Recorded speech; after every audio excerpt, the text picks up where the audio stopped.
მოგესალმებით ძვირფასო მეგობრებო ყველას. ცოტა გაგვიგრძელდა რთველი ყველას, მარტო მე არა. ხო და აი თველის დავამთავრეთ, დავაბინავეთ მოსავალი და მინდა რომ მოგილოცოთ რთველის დაწყებაც და დასრულებაც. ღმერთმა ყველას ჯანმრთელობა, ბარაკა და დოვლათი და ხვავი და ღვთისმსხალობა არ მოგაკლოთ თქვენი ოჯახებიანად. ხო, რაც შეეხება რთველს. დღეს სამ თემაზე ვისაუბრებ. პირველი რთველი და რთველთან დაკავშირებული პრობლემები, რაც იყო წელს რაჭაში და არა მარტო რაჭაში.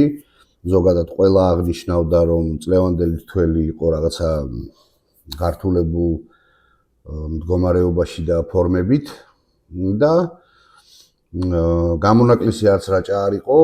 მოგეხსენებათ, მე რაჭველი ვარ და ჩემს ოჯახს აქვს საკმაოდ ნორმალური ზომის ვენახი და ჩვენც ისევე ვაბარებთ ყურძენს, როგორც ყველა რაჭაში მცხოვრები ხალხი, ზოგი წურავს, ჩვენც ნახევარს ვაბარებთ, ნახევარს წურავთ.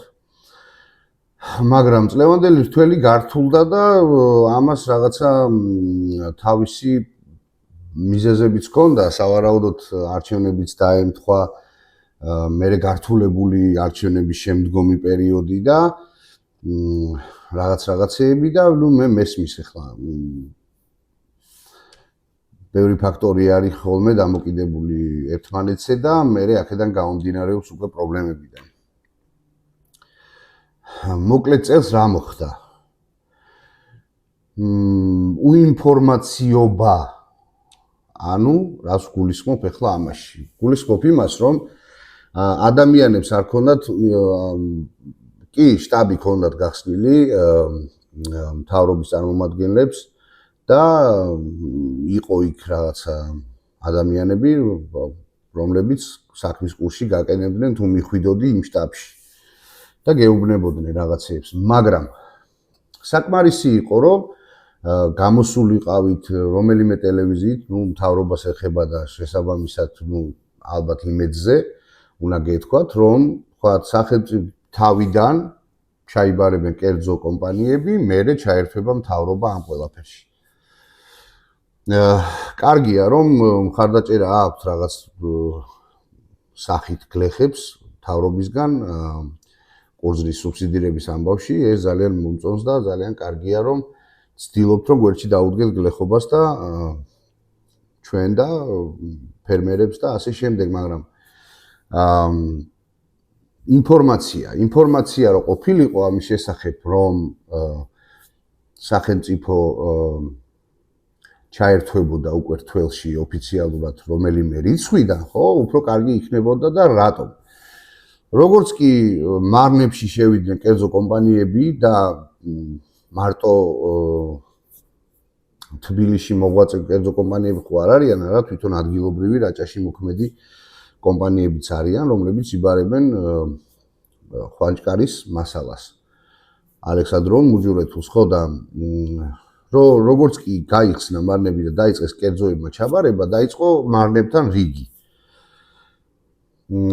ამითი ხალხმა უკვე გადაწყვიტა, რომ всё, უკვე რთველი დაიწყო, იფიქრეს და დაავიდნენ და დაიწყეს კრეფა. მერე გამოდგა ისე, რომ ეს კერძო კომპანიები ბუნებრივია, რომ ტემპი დაბალია მათი ჩაბარების დროის და ბევრ ფაქტორზეა ეს დამოკიდებული, იმიტომ რომ მათ არ ყავთ ამდენი მანქანები. იმან ერთი ცისტერნა გაავსო, სანამ წაიღო ეს ცისტერნა დაცალა, მოიტანა ხელახლა, უკვე დრო გავიდა. ამასობაში ხალხს დაკრეფილი ქონა ყურძენი 4-ში, 5-ში და 6-ში ზოგმა უკვე დაიწყო კრეფა ყურძნის და ფაქტიურად სახელმწიფო ჩაერთო 12-დან, 11-დან. და წარმოგიდგენიათ ახლა რა ვითარება შეიქმნებოდა ადგილზე, როცა 5 და 6 და 7 დღის დაკრეფილი ყურძენი გახარ რიგში და ასე შემდეგ. მე ამას დაემატა ის, რომ ბევრ ადგილას არ გახსნეს, სულ რამდენიმე ადგილას გახსნეს მიმღები პუნქტები და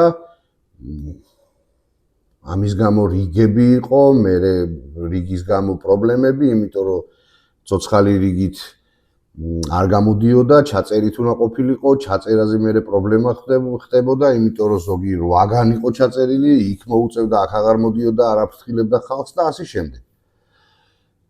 ამიტომ მე ვფიქრობ, რომ რაღაცნაირად უნდა გეთქვათ ეს, იმიტომ რომ იმ შტაბში შეიძლება ზოგი ვერ მოვიდა, იმიტომ რომ შორია ეხა იქ ზოგს ტრანსპორტი ჭირდება, რომ იქ წამოვიდეს, მოგაკითხოთ, გაიგოს რაღაც ინფორმაცია ან რაღაცა ან უფრო უკეთესი რომ ჯერ ტელევიზიით გამოგეცხადებინათ და მე რაღაცა ცხელი ხაზი მაინც შეგექმნათ რომ ადამიანებს ტელეფონითაც შეძლებოდათ რამის გარკვევა.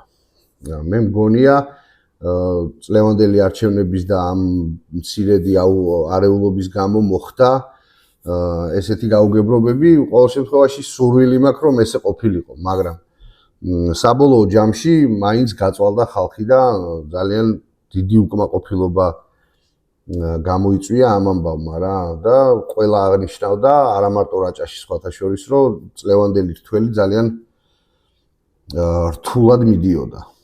ამიტომ მომდევნო წელს და შემდეგ წლებშიც იმედია რაღაცნაირად სხვანაირად მოგვარდება ეს საკითხი და აღარ იქნება ესე სანერვიულო და ნერვები მოსაშლელი, იმიტომ რომ ნამდვილად ადამიანს როცა თავისი მთელი წელი გაატარა თავის ვენახში და მოვიდა მოსავალი და უკვე დროა რომ ამ თავისი ნამუშევარით და ნამოღვაწარით ისარგებლოს, ხო, ამ დროს რომ შენ იქ რაღაცა პრობლემას უქმნი, ხო, ეს მე მგონია ძალიან უსიამოვნოა და შეურაცხმყოფელია ხალხისთვის რა და რა ვიცი, იმედს ვიქონიებ რომ შემდეგ წელს მომდევნო წლებში ეს გაითვალისწინება და გამოსწორდება რა. ყოველ შემთხვევაში მე ამის სურვილი მაქვს რა ძალიან დიდი და ადამიანები, ფერმერები, რომლებიც მთელი წელი მართლა ფიზიკური შრომიდან დაწყებული, ემოციური ყველანაირ ენერგიას დებენ ვენახში, ხო? იმიტომ რომ ვენახი მარტო ფიზიკური შრომა ხომ არ არის, იქ ნერვიულობ ბუნებაზე, ვაიმე სიტყვა არ მოვიდეს, ის ჩიტებმა არ შემიჭამონ, ღორები არ შევიდნენ, ძროხები, ну როგორც არის რა, ეხა სოფლის ცხოვრების ამბავი, ყველა ვიცით მეტნაკლებად და ესე ხდება რა, იქ ბევრი რამეა, გარდა ფიზიკური შრომისა, კიდე მენტალურადაც ძალიან იღლები და ძალიან დიდ მოლოდინებში ხარ, რომ რაღაცა იქნება ისარგებლო იმ შენი ნაშრომით და შენ ცხოვრება რაღაცნაირად ცოტა წინ წაწიო და ამ დროს როცა გექმნება პრობლემები, თან აბსოლუტურად გაუგებარი პრობლემები, თორე ეს რაღაცა სხვა რაღაცისგან ყოფილიყო გამოწვეული, კიდე გავიგებ, მაგრამ არაფერი აბსოლუტურად დაგეყენებინათ რა ქვია 7 ადგილას 8 ადგილას მივღები პუნქტები მაინც ეგრე გეყენათ მაინც კარტოფილის ასაწონი სასწორებით წონიდით ყურძენს და ასე შემდეგ და გაგეკეთებინათ 7 ადგილას 7 წელი სასწორი არ არის პრობლემა და მანქანები ისედაც რაც იყო ეგ იყო ხო შესაბამისად მაგასაც გამართლება არ აქვს ჩემთვის მაგრამ ну რაც იყო რა სხვა ვერაფერს ვერ ვიზავთ ეხა ჩვენ უკვე დამთავრებული არ თველი ღმერთმა ყველას მშვიდობაში მოგახმაროთ თქვენი ნაშრომი შემოკარგებო მათ შორის შემოჯახსაც და ღმერთმა ყველა დაალოცვილები და გახარებული გამყოფოთ ჩაგეწუროთ კარგი ღვინო საუკეთესო და საუკეთესო დამლევი ყოლოდეთ თქვენი ნაშრომის და ნამოღვაწარი ღვინის ასევე ეს რაც შეეხება თველს ეხლა გადავიდეთ უკვე 4 ოქტომბრის არჩევნებზე და მის შემდგომ მოვლენებზე. რა შეიძლება ეხლა ითქვას ამ არჩევნებზე და ზოგადად რა ეს მე არაერთხელ მithქვამს და ყოველთვის ვიტყვი ამას რომ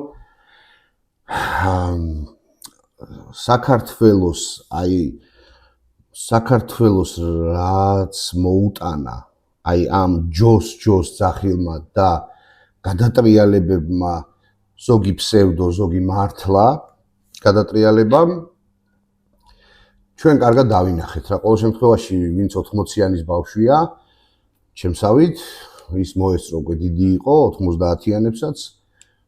ძალიან დიდი არა, მაგრამ ყოველ შემთხვევაში დიდი ბავშვი ვიყავი და მახსოვს ყველაფერი რა როგორ ხდებოდა და რანაირად ხდებოდა. მით უმეტეს კიდე 2003 წელს მე თეატრალურში სწავლობდი, ბოლო წელი იყო ჩემი თეატრალურში სწავლისა და ჩემ თვალწინ ხდებოდა მთელი ეს პროცესები, რაც მოხდა მერე ვარდების რევოლუციის დროს და ვითომ რევოლუციის დროს და შემდეგ კიდევ მიშას წასვლაც როგორ მოხდა და რანაირად მოხდა, ესეც აი მოდი ერთი შეხედვით გავიაროთ, ხო? ნუ აღარ ვიტყვი იმას, რომ კანონიერი ხელისუფლება იარაღით და ასე შემდეგ და ამას აღარ შევეხები, იმიტომ რომ ყველა ვიცით რა და როგორ. მაგრამ აი რაც შეეხება ვარდების რევოლუციას, ხო? რა რევოლუციას? ცალცალი კალოშით დადიოდა ჯარი, გაიშნიკებს ისინი ქონდათ, რა ქვია, ჯოხების გარდა არაფერი არ ქონდათ. რო წავიდა ხალხი პარლამენტისკენ, თვითონ გაიწვიდნენ ჯარიც, პოლიციაც, ყველგან გადახდილი, ჩაწყობილი, ისა გაჩუმდა, ეს გაჩუმდა, იმან არისროლა, ამან არისროლა. შევარდნაძემ გაიправა თავის რეზიდენცია, დაიმტკიცა. მერე იქ როგორც იყო რა, თავისი ცოლი დამარხა, რომ მერე ვიმეს არ წაერთმია ის ადგილი იქით. ნუ მოკლედ შევარდნაძემ თავისი წყნარი სიბერე გაიფორმა. გადაუფორმა მიშა სააკაშვილს, მიშამ რაც ქნა და როგორც ქნა პირველი 3 წლის გამოკლებით, პირველი 3 წელი რაც ქნა, იმის გამოკლებით ყველამ ვიცით რაც ქნა და როგორც ქნა. ამის გამო მოვიდა და ხალხმა არჩევნების გზით. რატო მიშა არ აყალბებდა? როგორ არ აყალბებდა? ძალიანაც აყალბებდა და ძალიან ბევრგან აყალბებდა. და მიუხედავად გაყალბებისა, მაინც წააგო არჩევნები, იმიტომ რომ ხალხმა თავისმა საკუთარმა ამომრჩეველმა და რესურსმა აღარ მისცა ხმა. იმდენად ზღვარს იქით კი არა, ზღვარს იქით იყო უკვე გადასული მისი წრის მოქმედებები საქართველოში და შესაბამისად არჩევნების გზით მოვიდა ეს ხელისუფლება. ეხლა თუ ვინმეს გააქვთ იმის ილუზია, რომ რევოლუცია მოხდება ამ ქვეყანაში კიდე როდესმე, ხო, ძალიან ცდებით. ჯერ ერთი რევოლუციას ჭირდება მინიმუმ 3 სახელმწიფო სისტემის შენ მხარეზე ყოფნა. თუ ამას აპირებ. ეს არის ჯარი, პოლიცია და ესე რა ქვია, ექიმები. ეს 3 თუ შენ მხარეზე არ არის, დამთავრებულია შენი ამბავი, შენ ვერანაირ რევოლუციას ვერ მოახდენ. რაც არ უნდა დიდი მასა გამოიყვანო, დიდ მასაში მე გულისხმობ მილიონი, სად არის რა მილიონის გამომყვანები ხართ ჯერ ერთი, მაგრამ ნუ კაი, თქვენ ხო ამბობთ, დღეს 4 მილიონი ვიდექით, გუშინ წინ 7 ვიდექით, სულ 3.5 ვარ თუ 3.700, მაგრამ ნუ კაი. და ამ 3.700-დან მე მგონი 1.5 მილიონზე მეტი ადამიანი საზღვარგარეთ არის წასული. მაგრამ დავანებოთ ამას თავი. აი უყურეთ, თქვენი ორგანიზატორები, ვინც 4 ოქტომბრის ამბებზე თქვენ გაორგანიზებდათ. ხო, ვინც არიან ეს პაატა ბურჭულაძე, ეს ნაციონალური მოძრაობის მთელი ბირთვი, ვინც არიან მიშას გარდა თუ როგორც არის რა. ხო? აი უყურეთ, მე ვარ რეჟისორი, მსახიობი და რეჟისორი, ხო? აი გეუბნებით ახლა. აი მოდი, ხვალე, იცი რა, ხვალე მე დავდგავ სპექტაკლს. და მოდით, ხვალვე დავიწყებ, ხვალვე დავამთავრებ, ვიძახი. ეგეთი სპექტაკლი არ არსებობს, ეგეთი პიესა არ არსებობს, რომ ერთ დღეში დადგა, ხო? ნუ თუ რაღაცა საოცრება სასწაული არ ახარ და მართლა ჰარი პოტერი არ ახარ და ჯოხი არ დააქნიე და რაღაცა არ ქენი, ვერ იზამ, ხო? შესაბამისად და თქვენ მეკითხებით ახლა მე, რომ აი ხო, კაი, მოვალთ კი თეატრში, კი მოვალთ სპექტაკლსაც ვითამაშეთ, მაგრამ რა პიესაა? მეკითხებით თქვენ. მე გეუბნებით, მოდი ჯერ სპექტაკლი ვითამაშოთ და პიესას მერე გეტყვით. აი შეიძლება ესე თქვა ადამიანმა, რომ ეპატიჟები ხალხს რაღაცაზე და არ ეუბნები რაზე. აი ვიწყებ ვამთავრებთ. კითხვა ხო უნდა გაგიჩნდეს ადამიანს, როგორ ამთავრებ. ეს ჩვენ მხარეზეა? არა. ეს არა. ესა არა. აბა როგორ ამთავრებ? რანაირად ამთავრებ? რანაირად იწყებ და ამთავრებ? ასე მატყუებ, ხო? ანუ შენ მატყუებ, იმიტომ რომ გამომიყვანო გარეთ, მე სადო პროვოცირება რაღაცა სიტუაციის, ელოდები რომ ამ სიტუაციაზე რაღაცა რეაქცია, რომელიც მოყვება, იმას მოყვება რაღაცა დონის მსხვერპლი და აი იმ მსხვერპლის მერე შეიძლება მითხრა, რომ აი всё, უკვე ეს პიესა გვაქვს, დავაი ამ პიესით უბერავთ. ესე არ ხდება. ამ ქვეყანაში აღარ ხდება ყოველ შემთხვევაში, იმიტომ რომ ვინც ჭკვიანია და ვისაც აზრი აქვს თავში და ტვინი აქვს თავში, ის ფიქრობს და ითვალისწინებს ისტორიას, რაღაცებს, ტყუილებს, სიმართლეებს, ამას, იმას და იმის მიხედვით მოქმედებს. შესაბამისად, ხო?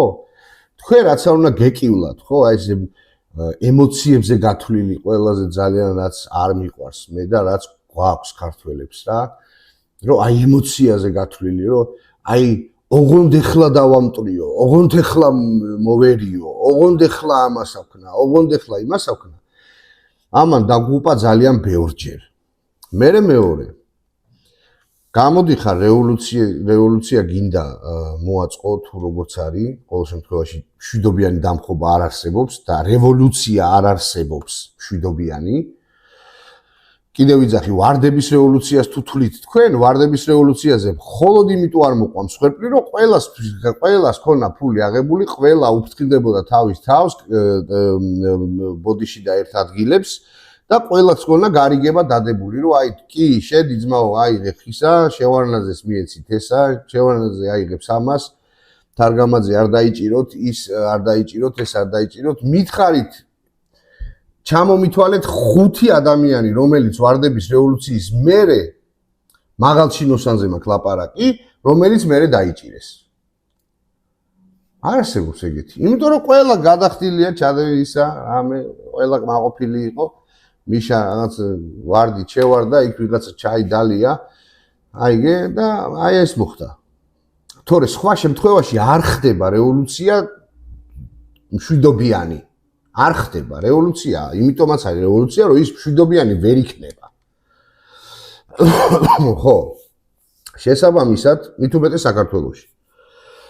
შესაბამისად, აი ის კადრები, რომ აი დგახარ ადამიანი, გამოდიხარ, ჯერ ნიღბებში ხარ, რაღაცა, მე გამოდიხარ და ვიღაცა შენს შეიძლება თანამოაზრესაც ამ კონკრეტულ საქმეში შეიძლება შენს თანამოაზრეს კაფეს ამტრევ, გამოგაქ იქ ინვენტარი და წვავ.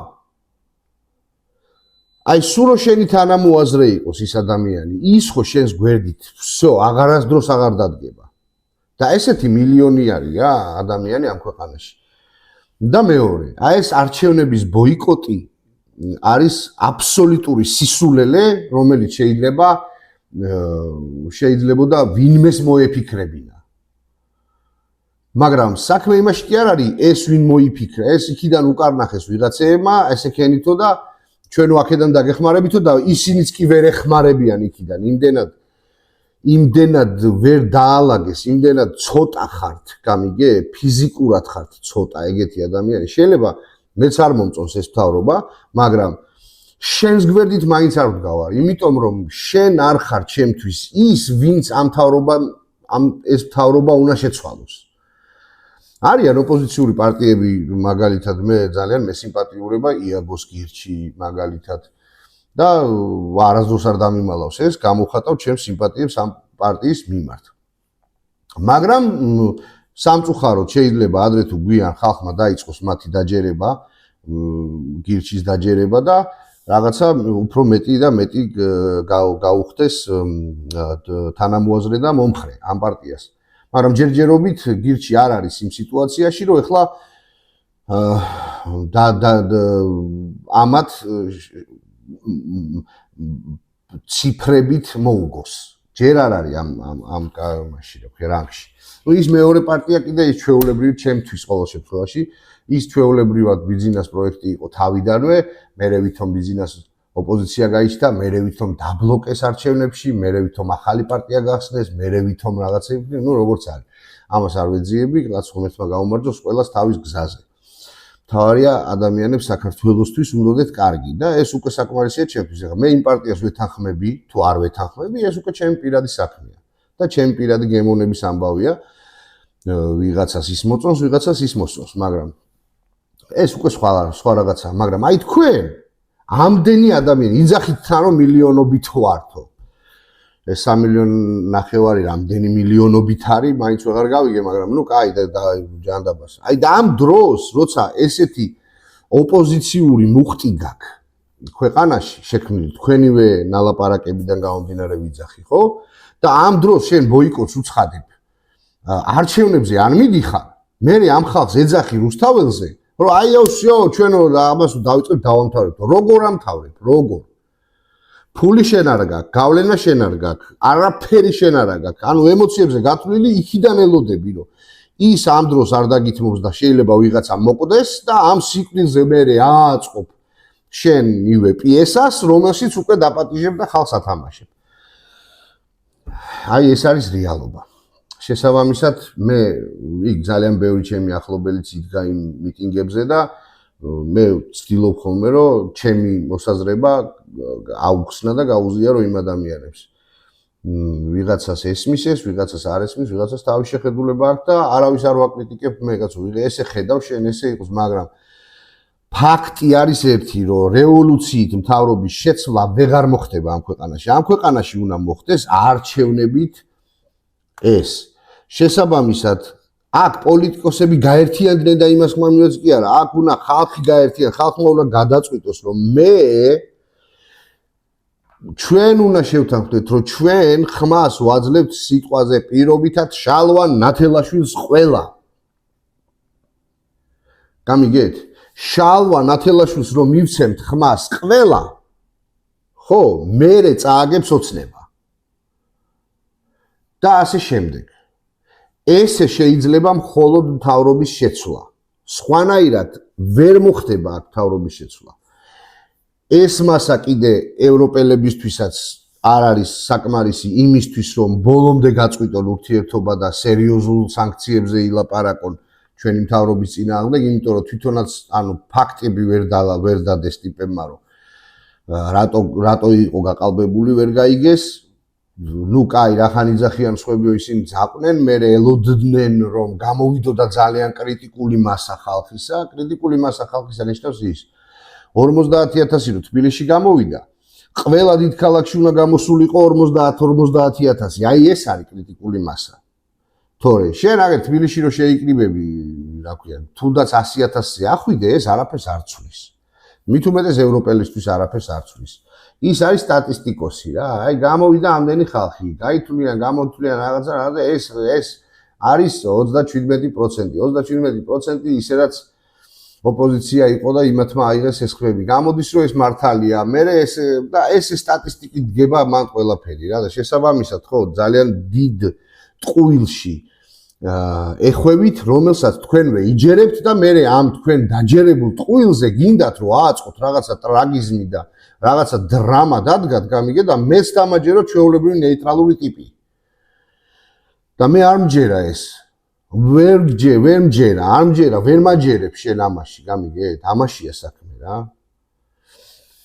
ხო, თორე 13 და 14 და 15 წელი რო ერთი და იგივე ადამიანები არ უნდა იჯდნენ და არ უნდა მართავდნენ ქვეყანას, ეს გასაგებიც არის და აგერ ფაქტის წინაშე დავდექით, რომ თურმე ის ხრამისტი ყოფილა, თურმე იმან ის აიღო, თურმე ის იპარავდა, თურმე ამას ამდენი ფული აღმოუჩინეს იმაში, თურმე ეს ხა შემთხვევით ხო არ არის, ხო? ეს რო რაღაცა ესეა და თან მე ვბრუნდებით და აი შენი არ იყო ის კაცი, გავიგე კაცო, ჩემი რო იყო რა, გავიგე ჩემი იყო და გავიგე რომ ესეთი ყოფილა, დავიჭირე და თუ როგორც არის რა, ესე იმართლებს მე თავს. ამიტომ ეს უსაგნო ლაპარაკებია ხოლმე და არაფერს არ იძლევა. შესაბამისად მე მგონია რომ ეხლა იქ რაღაცა 50 კაცი რო გზას კეტავ, ხო, ეს უკვე ძალიან ჩვეულებრივად აღიზიანებ ადამიანებს თანადგომის მაგრამ პირიქით უკვე გზიზღს იწევ, უკვე გაღიზიანებას იწევ და მეტი არაფერს მაგი არ იძლევა. ერთი წელია არაფერი არ მოუცია და აღარ იძლევა, ხო, უნდა მიხვდე, ხო. ეგრე ეგდო იქ საკანში თუ საკნებში თუ რაღაცა უცნობი რო იყო გახსოვთ, რომ და მე რასაც მოყვა 7 ნოემბერი და ასე შემდეგ წადი ბიძია რა საკნები გამიმართე და საბომჟეთი იყო და შარდის სუნად ყარდა მთელი რუსთაველის გამზირი. მაშინ იმ პერიოდში იქ ვიყავი, მე ვასწავლიდი თეატრალურში 2 წელი. და ვიცი ზუსტად რაც ხდებოდა იქ და მთელი საბარიგეთი იქ იყო და წამალი და მოკლედ როგორც იყო და რაც იყო და აბსოლუტურად დასაშლელი იყო ეგ ამბავი, მაგრამ როგორ მოხდა ამის დაშლა და იქ მერე რა მოყვა ამას, ეგ უკვე სხვა თემაა. ხო, ამიტომ იმას უსამართლოდ იჭერენ, ამას უსამართლოდ იჭერენ. ხო? რა ვიცი, აბა ცოტა იქნება დავფიქრდეთ, იქნება არასწორად იბრძვით. არასწორი ხერხით იბრძვით და სხვანაირად უნდა აქ ბრძოლა. იქნება ამაზე დაფიქრდეთ. კარგი, მორჩეთ ახლა ჩვენ არჩევნების და შემდგომი მოვლენების იმას განხილვას. მე ახლა ერთ თემას შევეხები კიდე. განათლების სისტემაში ცვლილებას და ამითი დღევანდელ გადაცემას ამოწურავ. მე კიდევ ერთხელ მადლობა მინდა გადაგიხადოთ, ვინც გამოიწერეთ ჩემი არხი, YouTube არხი, ვინც გამოიწერეთ ჩემი TikTok გვერდი. ნელ-ნელა ვითარდები ახლა ვერკვევი რაღაცეები არ ვიცი და ნელ-ნელა ვსწავლობ რომ რაღაცეებში უკეთესად გამოვხატო ჩემი აზრები და ჩემი რაც მე მინდა რომ გავაკეთო ჩემი პოდკასტით. ხო და ყველას დიდი მადლობა გვერდით გომისთვის და არ დაიზაროთ და subscribe-ეთ ჩემი YouTube გვერდი, ასევე TikTok გვერდზეც გამომყევით და follow-ეთ და ვიმეგობროთ რა, ვილაპარაკოთ, გავარჩიოთ იქნებ მე ვცდები, სავარაუდოდ მე ვცდები, იქნებ რაღაცნაირად სხვანაირად არის რაღაცეები საკეთებელი, ვიდრე ის რომ ჯოს ვიყვიროთ და რაღაცეები ვამტრიოთ თუნდაც გადაჭრილი. არა აქვს მაგას მნიშვნელობა.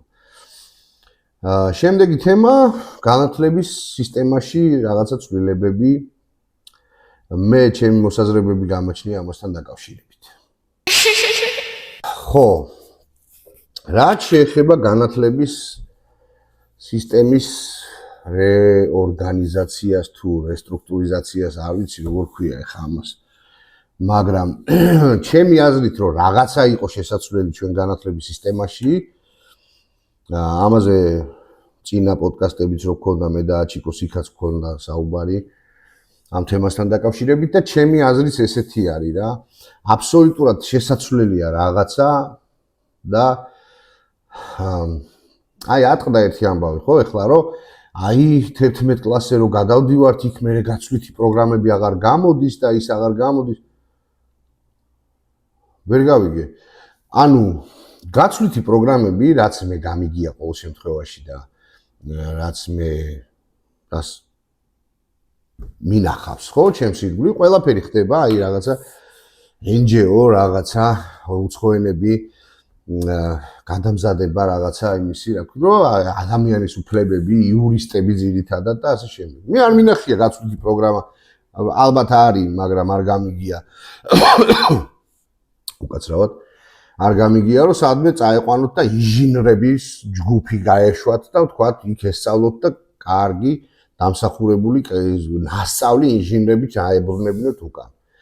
აი ხა ჩამოგითვლით მაგალითად. მდინარეები გვაქვს საქართველოში, გვაქვს ბევრი თან. ყველა მდინარეებზე ხიდები გვაქვს, გვირაბები გვაქვს. ჯერ მარტო რიკოთის უგელტეხილზე გაიხსნა რამდენი გვირაბი და ხიდი, ხო? ამას ყველაფერს სჭირდება ინჟინერი. განათლებული პროფესიონალი ინჟინერი. ინჟინერი არ აკყავს. ქვეყანას, რომელსაც გაქვს გესები, ხიდები, გვირაბები, მეტრო და ასე შემდეგ, ეს ყველაფერი გვაქვს და ინჟინრები არ ყავს. აგრო ქვეყანა ვართ. აგრონომი არ აყვავს. პროფესიონალი აგრონომი არ აყვავს. აი ჩემ მეგობარ მაგალითი რომ მოვიყვანო, ჩემ მეგობარს კახეთში აქვს კაკლის ბაღები. იმის გამო რომ საქართველოში ვერ იშოვა პროფესიონალი აგრონომი, რომელიც იყო კვალიფიციური და პროფესიონალი, წავიდა ესპანეთიდან ჩამოიყვანა ადამიანი, აიყვანა თავისი ჯგუფი ახალგაზრდების, მიამაგრა ამ კაცს და ის კაცი უკვე ამათ ფიზიკურად ესე უხსნით რა როგორ უნდა აკეთონ, რა როგორ უნდა მიხედონ, როგორ უნდა იქ აცხოვრებს, უჯდება 5 მაგი ვიდრე დაუჯდებოდა საქართველოში რომ ყავდეს აგრონომი და მართლა რომ აგრონომიულ უნივერსიტეტში სასოფლოსო ეძახიან ისწავლებოდეს ეს პროფესია წესიერად. იმის ნახევარიც არ დაუჯდე მე ხა ეკონომიას კი არ გულისხმობ რომ ვიღაცას ნაკლები გადაუხადონ. არა, ამას არ გულისხმობ. უბრალოდ შენ ქვეყანაში უნდა ყავდეს შენ პროფესიონალები. პროფესიონალი რო ყავდეს, პროფესიონალმა უნდა გაგიზარდოს ის. იმას უნდა ასწავლოს პროფესიონალმა, ხო? არა ყავს ასეთი. ღვინის კულტურის ქვეყანა ვართ, მეღვინეები არ ყავს. არ ყავს მეღვინეები. არ ყავს. ვინც არიან მეღვინეები, არც ერთი არ უქნია ღმერთს. ვიღაცებზე ამბობენ კარგიაო, მაგრამ ფაქტი ის არის, რომ შენ ღვინის ქვეყანა ხარ, ღვინის კულტურა ხარ, შენი ღვინით, რომ რამდენი წელია ამ სფეროს მიექცა ყურადღება, ხო? დაახლოებით 2014-15 წლიდან წავიდა უკვე ძალიან დიდი ბუმი მევენახეობის და მეღვინეობის ამბავში, ხო? თუმცა მანამდეც ექცეოდა ყურადღება ამ ყველაფერს. ნელ-ნელა, მაგრამ პიკში წავიდა 2015 წლიდან და იქიდან უკვე წამოვიდა აი კერძო მეღვინეები, პატარა მეღვინეები, დიდი მეღვინეები, ქარხნები ისინი, ესენ უკვე მომრავლდნენ, ხო? აი ამ ხნის განმავლობაში რომელმა ქართულმა ღვინომ მოიპოვა რაიმე გრან-პრი რომელიმე ფესტივალზე. აბა ღვინო სხვანაირად, რანაირად ფასდება. ჩვენ რო და ოჰო, კაია, გემრიელია, ასე ფასდება ღვინო? ღვინომ თუ რაღაცა მედალი არ აიღო, თუ სადღაც აღიარება არ მიიღო, თუ სადღაც რაღაცა არ გააკეთა, გარდა იმისა, რომ კაცო, კახურ ღვინოს რა ჯობია, გავიგე კაცო, გასაგებია, რომ კარგი სორტები გვაქვს, ყურძნის, კარგი ღვინო დგება, მაგრამ კარგი ღვინოს რო კარგი დადგეს, იმას ჭირდება პროფესიონალი, ჩამოყალიბებული მეღვინე. აქ რაღაც სომელიეები გამოჩნდნენ ხა ვიღაცები, ხო ამას ვარდის ფოთლის ნაყენის გემო აქ თუ რაღაცეებს იძახიან, ვითომ აზზე არიან რაღაცის, გარტყამაში არ არიან არაფრის. სულ რამოდენიმე კაცი შემილია ვთქვა, რომ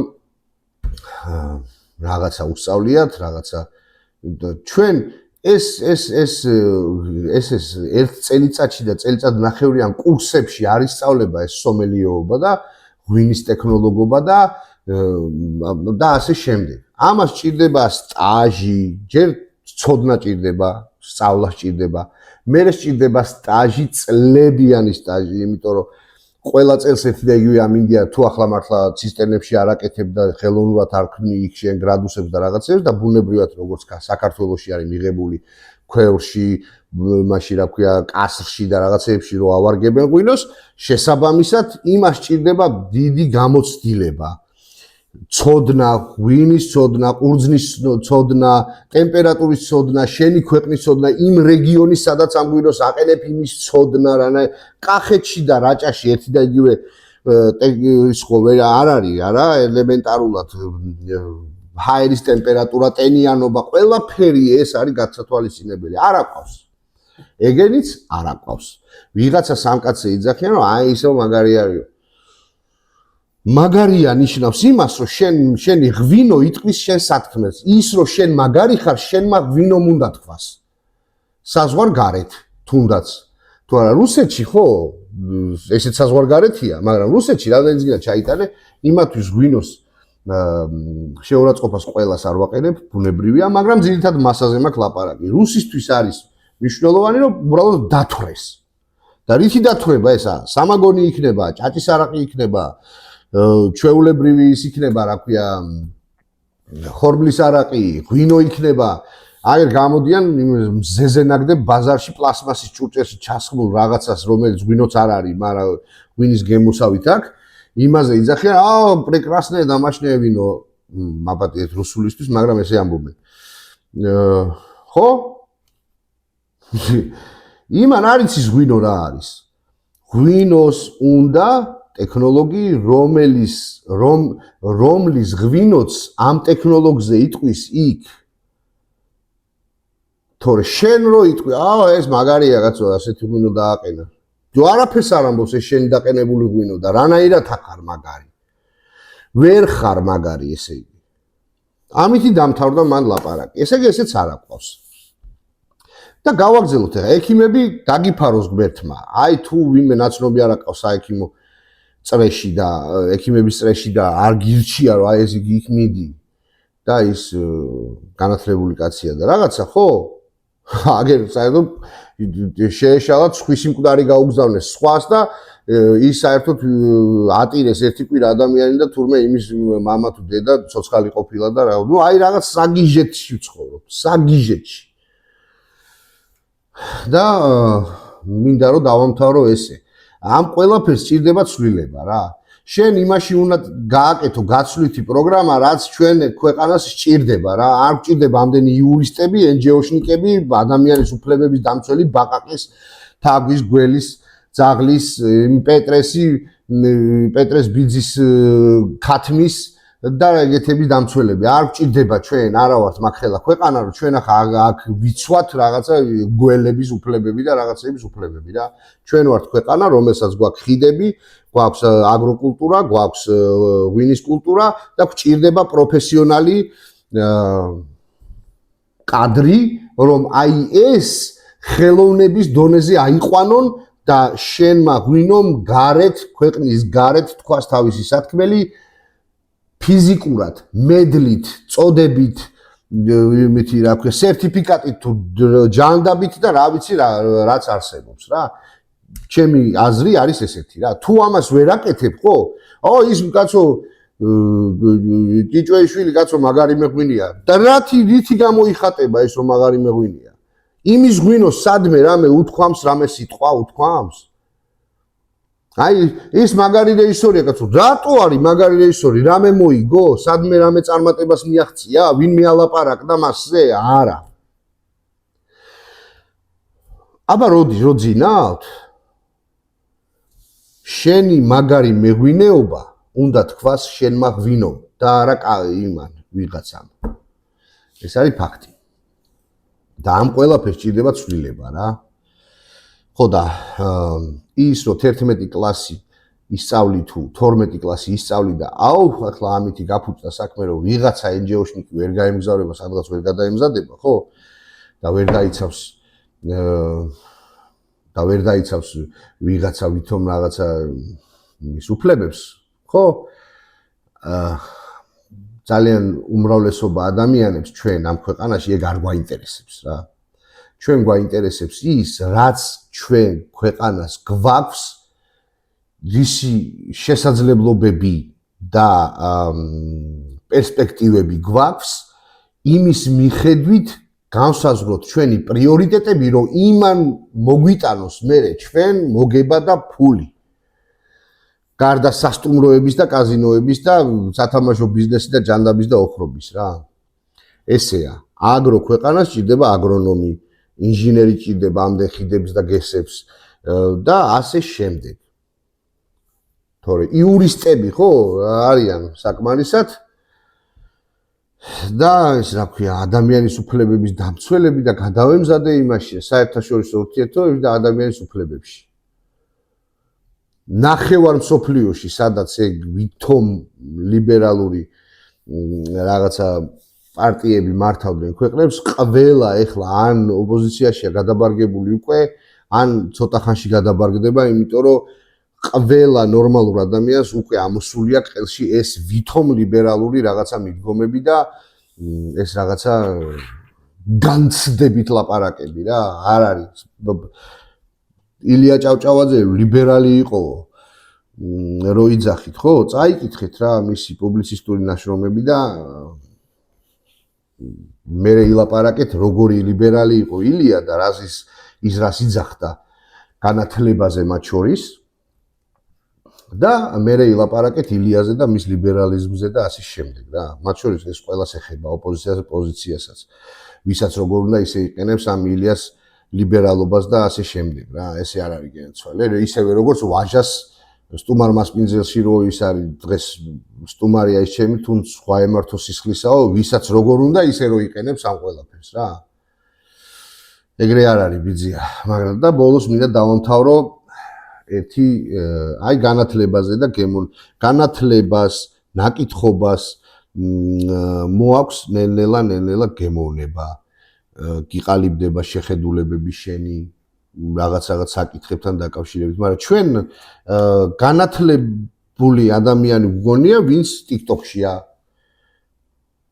რატომღაც და აი TikTok-ში თუ რაღაცა სიტყვის, ან ეს ის ინფლუენსერა ტიპები რო ხართ და რო გაკივი ხართ ოპოზიციის, რა ქვია, აუ და რუსი მთავრობა შეიცვალოს და ისა და ის. თუ ეგრე მაგარი მიისახართ, რა ქვია, წადი და დადექით იმ რუსთავაზე, რატო არ დგახართ? რატო არ დგახართ? რატო? 315,000 დღე თუ რაღაცა ხო იძახიან რო იყვართო.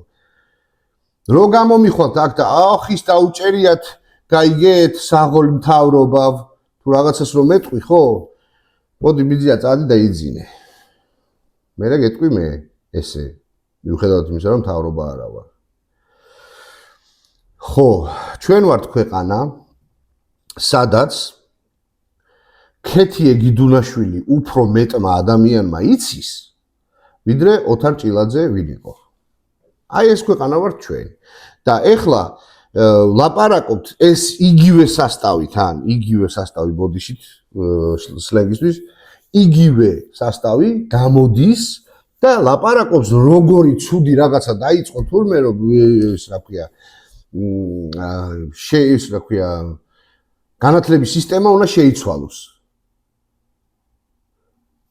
აი ის ხალხი, ვინც ქეთიეგი დუნაშვილი გახადეს სტარი, აი ეგ ხალხი ეხლა გამოდიხარ და ლაპარაკობთ განათლების სისტემა ვარგა თუ არ ვარგა. გამიგე? ეს ქალი, რომელიც პირდაპირ ლაივ ჩართულზე ზღვლინტებს იღებს სხვირიდან, მერე აგორგოლავებს და ეს კამერაში გესვრით ვიღაცებს, აი ეგ ქალი უფრო მეტმა იცით ვინ არის, ვიდრე ოთარ ჭილაძე ვინ იყო. ამით მე დავამთავრებ ჩვენს განათლებაზე და რაღაცეებზე საუბარს დღეს.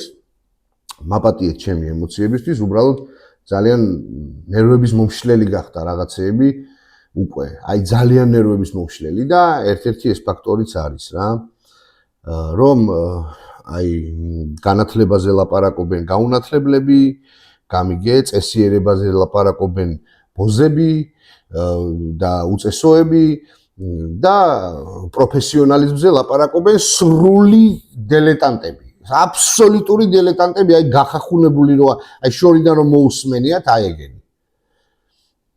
აი ეს ქვეყანა ვართ დღეს ჩვენ. და ამას ჭირდება ცვლილება. და ეს ცვლილება უნდა შეეხოს არა მარტო განათლების სისტემას, არამედ ყველაფერს.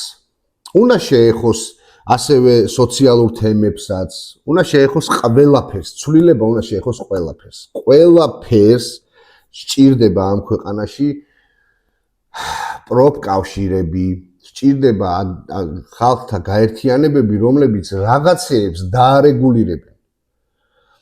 ოღონდ მითი რა ქვია საკორუფციოდ კი არა. აი იყო ხოლმე რა, ეხლა რთველზე მოვისმინე რა, ხალხი ლაპარაკობდნენ, რომ აიო ვერ დავდექითო ხალხი ერთ აზრზეო, თორე ამათიციო, ეხლაო არ უნდა ჩააბარო ყურძენიო და ესეო და ისეო.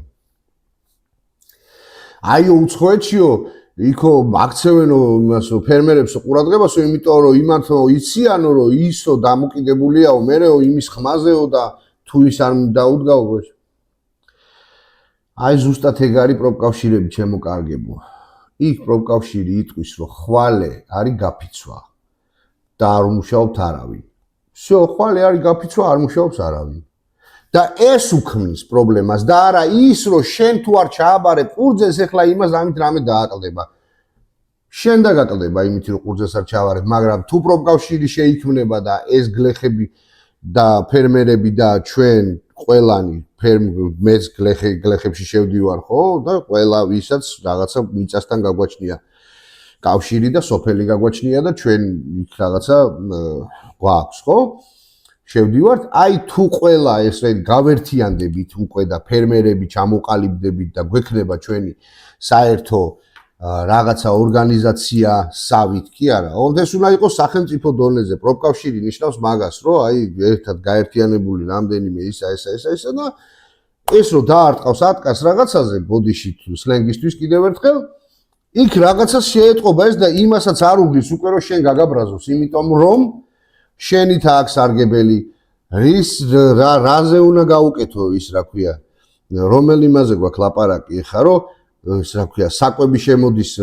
მოწამლული და ღორებს ჭირი უჩნდებათ ნახევარ საქართველოში ღორი გაწყდა იმიტომ რომ ვიღაცას გაყინული შემოაქვს რაღაცა საიდანღაც რუსეთიდან თუ იმიდან თუ ამიდან რა მნიშვნელობა აქვს მაგას ძროხა ჩვენ არა ყავს ღორი ჩვენ არა ყავს ჩვენ შიდა მოხმარების იმას ვერ უზრუნველყოფთ ვერანაირ სფეროში და ეხლა ჩვენ პრეტენზია გვაქვს თურმე 12 კლასი რო არ იქნება, გაიგე, ვეღარ გაცვლითი პროგრამა ვერ მოხდება სადღაც იმაში, რა ქვია, გერმანიაში, სადაც მე გადამამზადებენ როგორ ვიყო ადამიანის უფლებების დამცველი. ეხლა ეს პრობლემა გვაქვს თურმე ჩვენ მეტი არაფერი.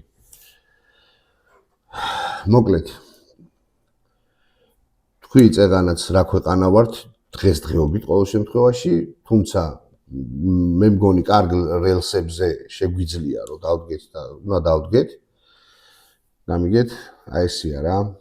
მადლობა ჩემი მოსმენისთვის, ბოდიში ჩემი ემოციისთვის, იმიტომ რომ რაღაცეები მეც მაგიზიანებს და ბუნებრივია ჩემსავით კიდე აბარეორი ამ ქვეყანაში. ხო და რა ვიცი, სურვილი ვიქონიოთ და იმედი ვიქონიოთ, რომ ვიღაცეები ცოტა ფხიზლად შეხედავენ რაღაცეებს და გაიაზრებენ რა, როგორ და რანაირად არის საჭირო ამ ქვეყანაში. წინააღმდეგ შემთხვევაში არ გამოვა ბევრი რამე. ესე. რა ვიცი. კიდევ ერთხელ დიდი მადლობა ჩემი მოსმენისთვის. კიდევ ერთხელ გილოცავთ რთველის დასრულებას, კიდევ ერთხელ გილოცავთ მშვიდობიან არჩევნების დასრულებას. კიდევ ერთხელ გისურვებთ რომ ყველას ღმერთმა მოგცეთ დაფიქრების უნარი და საშუალება იმისი რომ დაფიქრდეთ და გააცნობიეროთ რაღაცეები ჩემი და დაწყებული იქნებ მეც ვცდები რამეში და ასე შემდეგ რა ღმერთმა ყველას ბედნიერება ჯანმრთელობა და სიხარული არ მოგაკლოთ წარმატებული შემოდგომა და ვემზადებით სამთრისთვის და ახალი წლისთვის აბა ნახოთ ახლა რა სიახლეები გვექნება საზამთროთ. არ დაიზაროთ და გამოიწერეთ ჩემი გვერდი YouTube-ზე, დამინდექით გვერდში, ამითი მეტი მე არაფერს არ ვითხოვ თქვენგან, უბრალოდ გამოიწერეთ ჩემი გვერდი YouTube-ზეც, TikTok-ზეც და ვიმეგობროთ და ვილაპარაკოთ რაღაცებზე. არ იქნება ჩემს მაშინ რა ქვია პოდკასტში მარტო პოლიტიკა და რაღაცეები, უბრალოდ ეხლა ბოლო ეს 2 კვირა ისეთი რაღაცეები მოხდა, რომ ამაზე რო არ მესაუბრა, არ გამოდიოდა და უნდა მესაუბრა და ვისაუბრე კიდევაც. დიდი მადლობა ყურადღებისთვის, მოთმინებისთვის და წარმატებულ დღეს გისურვებთ ყველას. შევხვდებით შემდეგ გადაცემაში. აბა კარგად.